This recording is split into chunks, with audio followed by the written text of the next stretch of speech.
Hola, bienvenidos a este espacio de reflexión. Hoy quiero invitarlo a pensar sobre la manera en que entendemos la educación y cómo muchas prácticas que vivimos diariamente dentro de la escuela tienen un origen histórico que todavía influye en nuestras aulas. Con frecuencia creemos que la educación siempre ha funcionado igual, pero cuando revisamos la historia encontramos muchos modelos educativos fueron construidos desde forma específica de poder, organización social y comprensión del conocimiento.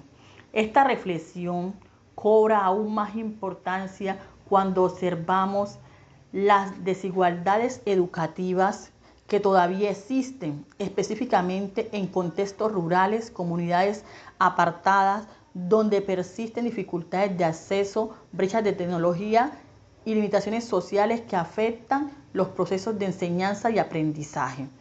Por eso, en esta época quiero compartir algunas ideas sobre la historia de la educación y la manera en que la pedagogía crítica y de los colonizadores permiten cuestionar muchas prácticas tradicionales para pensar una educación más humana, más contextualizada y más cercana a la realidad de los estudiantes. La historia de la educación y las desigualdades que aún permanecen. Hablamos de historia de la educación no significa únicamente revisar leyes o reformas educativas. También implica preguntar quiénes tuvieron acceso al conocimiento y quiénes fueron excluidos durante muchos años. En Colombia, gran parte del sistema educativo se organizó siguiendo modelos europeos, situaciones que muchas veces deja de lado la realidad cultural y territorial propia del país. Pérez e Hidalgo en 2019 señaló que esto genera prácticas educativas aleja de las necesidades de muchas comunidades. Aunque actualmente existen avances importantes en cobertura e inclusión, todavía persisten diferencias entre contextos urbanos y rurales en aspectos como infraestructura, acceso a la tecnología y oportunidades educativas. Ocean Bass en el 2004 plantea que muchos sistemas educativos heredados, construidos que continúan reproduciendo desigualdad social y esas diferencias todavía pueden observarse cuando algunos estudiantes sienten que lo aprendido en la escuela no tiene relación con su realidad cotidiana. La educación como espacio de poder. La educación también ha funcionado históricamente como un espacio de poder. Durante muchos años, ciertos conocimientos fueron considerados superiores, mientras que otros saberes comunitarios, ancestrales y populares fueron invisibles dentro de la escuela. Esto fortaleció modelos educativos centrados en la repetición, la memorización y la obediencia.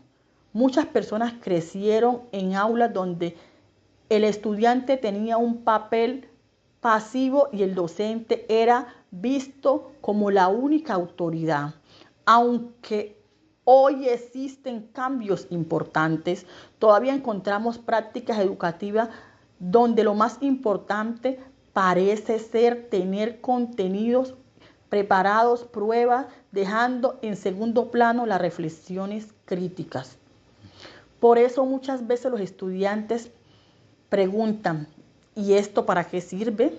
Esa pregunta refleja la necesidad de construir aprendizajes más significativos y conectar con la vida real. Muchas veces uno escucha a estudiantes decir, ¿y esto para qué sirve? O esto no tiene nada que ver conmigo. Y esa pregunta debería hacernos reflexionar bastante. Porque cuando el aprendizaje no conecta con la vida cotidiana de los estudiantes, la educación empieza a sentirse distinta y poco significativa. Ahí es donde aparecen preguntas necesarias. ¿Estamos formando estudiantes para pensar críticamente o solamente para repetir información? ¿La escuela está ayudando a comprender la realidad o simplemente está señalando contenidos sin contexto? pedagogía crítica y teoría crítica. Frente a esta situación surge la pedagogía crítica. Maldonado, en el 2008, explica que esta pedagogía nace como respuesta a una educación centrada únicamente en la transmisión de contenidos y en la producción de estructuras sociales. Desde la teoría crítica, autores como Horkheimer, Adorno, posteriormente Giroux, plantearon que la educación debería formar personas capaces de reflexionar críticamente sobre la realidad y no solo adaptar al sistema. Giroux en el 2013 sostiene que la pedagogía crítica busca en la escuela permitir comprender las dinámicas sociales y cuestionar las injusticias presentadas en la sociedad. Esto transforma completamente el papel del estudiante y el docente.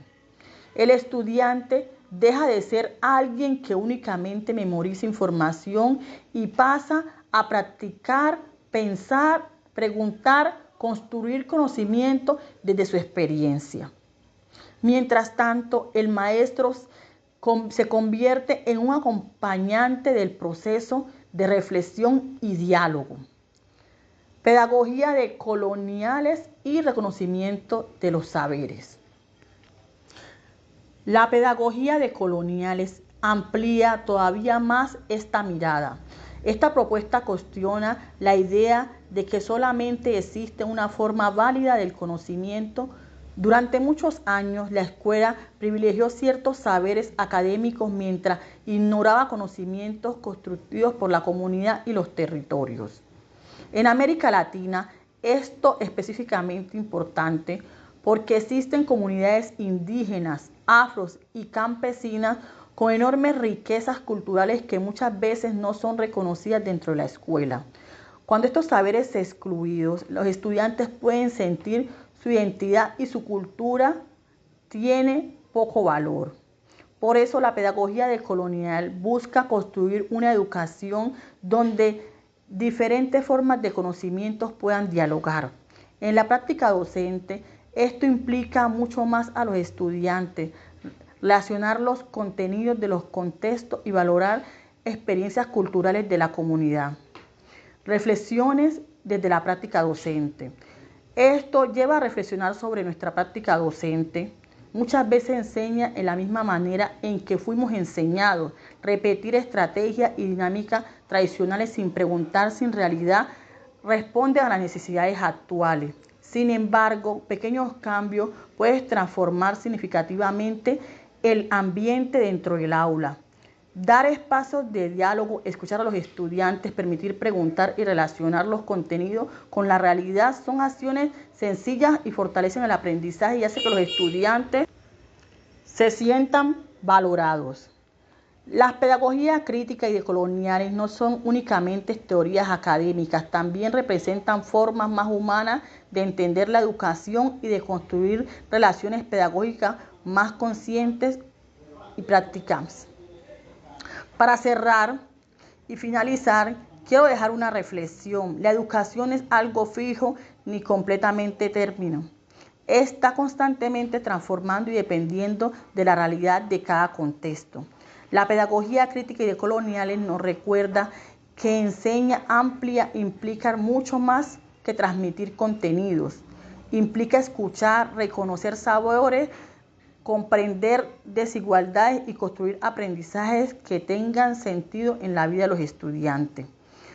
Tal vez ahí se encuentra uno de los mayores retos de la educación actual, lograr que la escuela vuelva a conectarse con las personas, con el territorio y con la realidad social de quienes aprenden. Gracias por acompañarme en este espacio de reflexión. Estuvo con ustedes Yesenia Gamboa Murillo.